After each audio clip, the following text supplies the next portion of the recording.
In this video, I'm going to teach you how to change the refresh rate on Android Redmi. It's a very easy process, so make sure to follow along. In this video, I'm going to give you easy to follow instructions on how to change the refresh rate on any Redmi device that you have.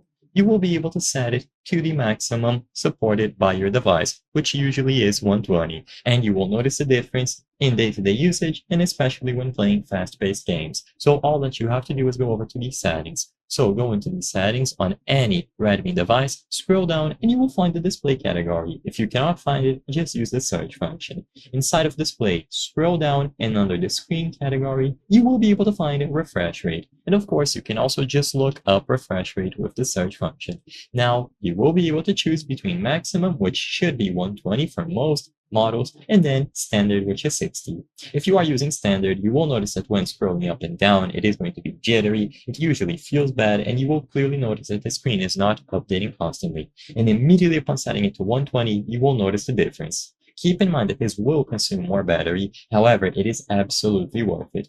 The feeling is wonderful. Scrolling up and down, playing games, and so on will feel much better. Because of the constant updating of the screen, you will clearly notice a difference and it feels much smoother. It is going to update constantly, and all that you have to do is change it here.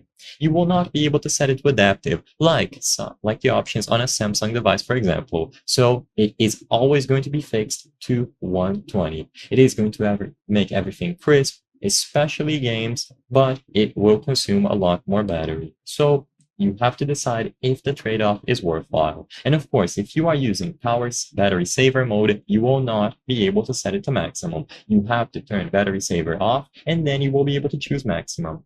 I hope I was able to help you on how to change refresh rate on Android Redmi. If this video helped you, please be sure to leave a like and subscribe for more very easy tips. Thank you for watching.